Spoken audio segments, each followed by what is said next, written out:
Hello YouTube and welcome to a new series. We've traded the luxury of confidence for this project boat. Oh yeah. There we go, buddy. Thank you very much, sir. Lovely, sir. Give me a few seconds. I won't be long. Bye bye.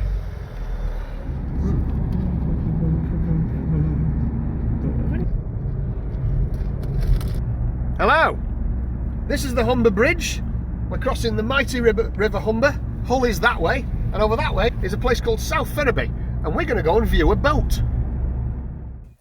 The boat in question is a 1973 Colvic Atlanta. She's a 31-foot motor sailor that was being restored by her owner, but post-pandemic he had a change of heart and decided to put her up for sale as a project boat. Now, I've been messing around maintaining and modifying boats for over half my life, and this felt like the right time to have things the way I really wanted them. The boat's already been stripped out, even the engine's been removed, so some of that time-consuming work has already been done.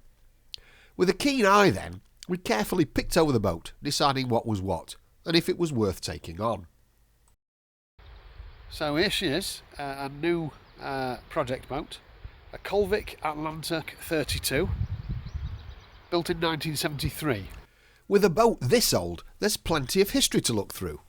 According to the Certificate of Registry, this boat was built by Ardley Laminated Plastics Limited, a company from Essex that later became Colvic Craft. Colvic Craft was one of the earliest and most prolific builders of fiberglass hulls in the UK, founded in 1964 and finally going into liquidation in 1999. The hull is a displacement-type round bilge form incorporating a single ballast keel. The deck and superstructure are made from separate moulds, and the hull itself is stiffened using transverse and longitudinal members with bulkheads, and everything is bonded together with epoxy resin. One of the challenges is that this is the engine, and that's the boat. The engine's out of the boat at the moment, and it needs a complete strip down and rebuild. So that's a fairly major task.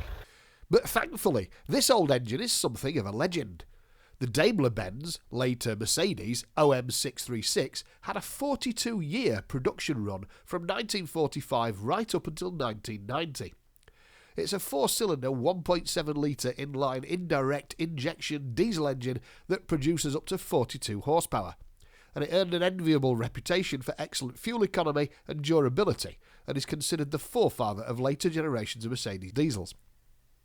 Over the years, the OM636 engine was marinized by a number of specialist firms, and in the UK this was done using a Bowman heat exchanger and a belt-driven Jamsco seawater pump. And we're here at South Ferriby Marina, which used to be Clapson's boatyard. And this boatyard that I'm standing on is actually where I had my very first boat back when I was in my mid-20s, and this is where I kept it. And I've anti-fouled and painted my boat a few times in the winter, just over there somewhere. And one of these lovely pontoons up that way was my berth. And we're out onto the River Humber through that lock there. South Ferriby Lock is over 150 years old and is protected as a scheduled monument. It allows boats from the River Ancholme to reach the River Humber. The river here has a catchment area of almost 9,500 square miles, which is 20% of all the land surface of England, and as a result, the river flow can be quite immense. The tidal range can often be upwards of 7 metres, and the vast amounts of water flowing through the river scours the sand so quickly that the deep water channels need to be surveyed continually to ensure the safe passage of commercial traffic going up to Gainsborough on the River Trent, Goole on the Ouse, and a host of other smaller ports further inland. That means there's a new chart issued every 2 months.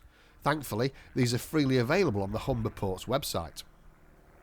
South Ferriby is a good 30 miles inland as the crow flies to the mouth of the estuary in the North Sea. Just over 3 miles downstream from Ferriby is the Humber Suspension Bridge, and 6 miles further is the Port of Hull. A lot of work to do, a lot of things to fix, But hopefully we'll manage to get the whole thing back up and running again and in the water. Don't know how long it'll take though. Might be quite a while. What have I done? What have I done?